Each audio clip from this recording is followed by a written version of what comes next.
Assalamualaikum warahmatullahi wabarakatuh. InsyaAllah pada video kali ini kita akan mempelajari tajuk bacaan khas riwayat Imam Hafs Asim Tariq Asy-Syatibi. Objektif pembelajaran kita ada 4. Pertama, kita nak menyatakan pengertian setiap bacaan unik mengikut bacaan Imam Hafs Asim. Yang kedua, kita nak kenal tanda-tanda bacaan unik tersebut. Yang ketiga, kita nak mengetahui contoh-contoh bacaan unik tersebut. Dan yang terakhir, kita nak membaca dengan sebutan dan cara bacaan yang betul. Ada 7 bahagian bacaan khas Imam Hafs Asim. Pertama, saktah.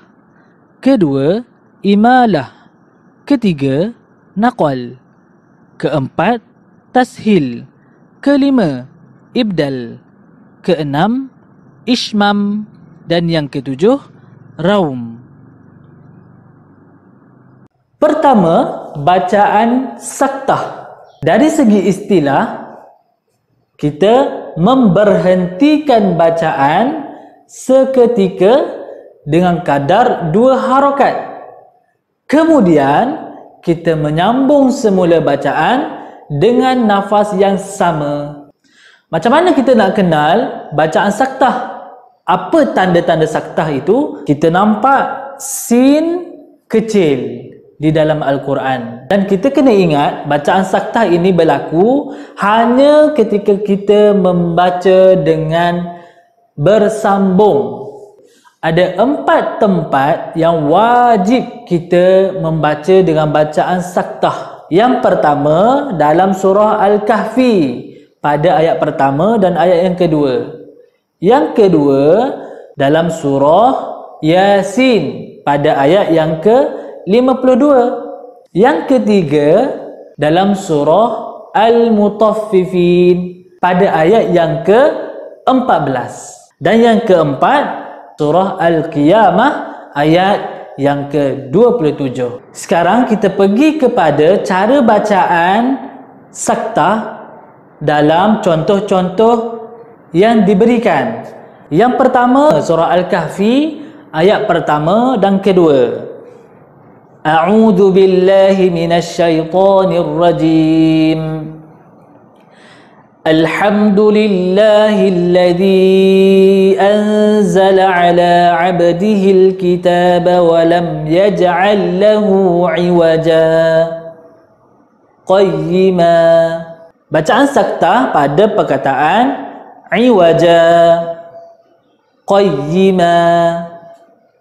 Jadi bila bacaan saktah maknanya kita berhenti seketika dengan kadar 2 harakat.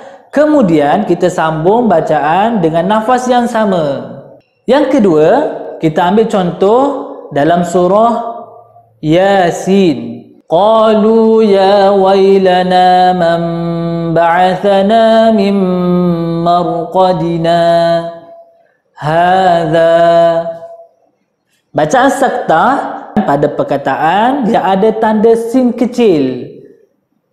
Marqadina hadza. Yang ketiga, dalam surah Al-Mutaffifin.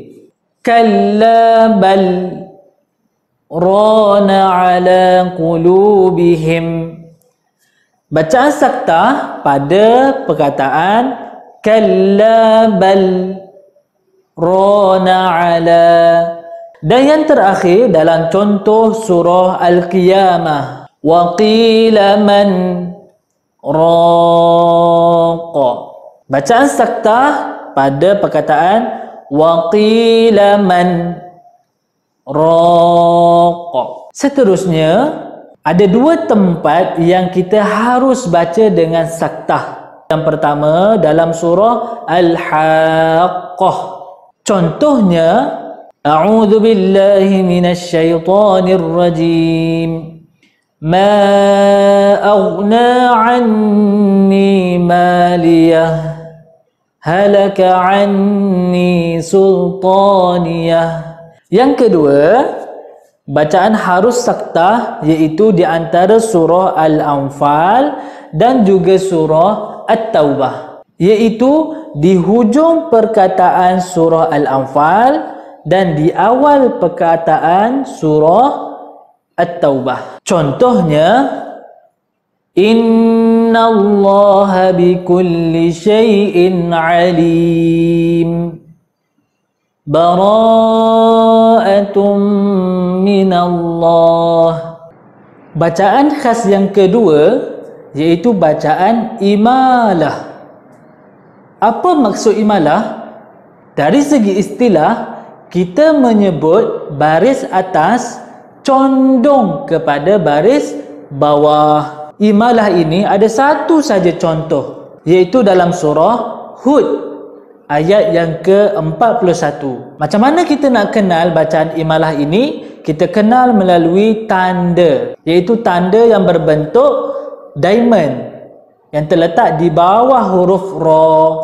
Contoh bacaan bagi imalah iaitu dalam surah Hud ayat yang ke-41. A'udzu billahi minasy syaithanir rajim. Wa qala irkabu fiha bismillahi majriha wa mursaha. Bacaan imalah pada perkataan majriha.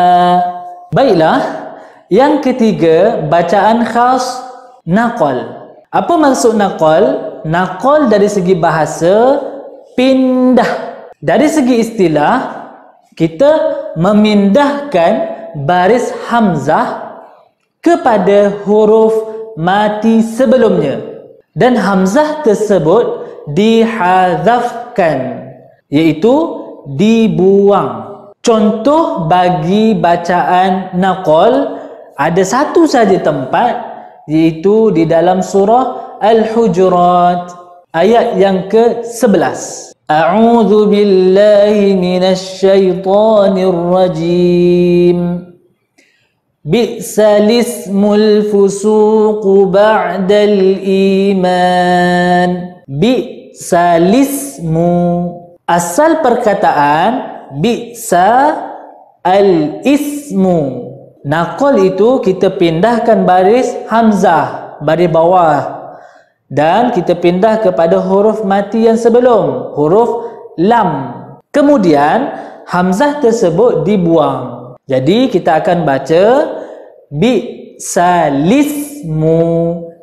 Seterusnya bacaan khas yang keempat iaitu bacaan tashil. Apa itu tashil? Tashil pada bahasa bermaksud mudah. Dari segi istilah, kita membunyikan huruf hamzah antara hamzah dengan huruf alif. Macam mana kita nak kenal tanda bacaan tashil? Iaitu dengan kita melihat ada tanda bulat hitam di atas huruf alif. Contohnya hanya ada satu sahaja, iaitu dalam surah Fussilat ayat yang ke-44. A'udzu billahi minasyaitonir rajim. A'jamiyyun wa 'arabi. Bacaan tashil pada perkataan a'jamiyyun. A'jamiyyun. Seterusnya bacaan khas yang kelima iaitu ibdal. Apa maksud ibdal? Ibdal pada bahasa bermaksud tukar. Dari segi istilah, kita menukarkan sesuatu huruf kepada huruf yang lain, iaitu kita menukarkan huruf hamzah yang kedua kepada huruf mad. Contohnya pada perkataan az-zakaraini, Allah, al-ana. Untuk bacaan khas yang keenam iaitu bacaan ishmam. Ishmam bermaksud memuncungkan kedua bibir mulut sejurus mematikan huruf sebagai isyarat tanda baris depan. Macam mana kita nak kenal bacaan ishmam?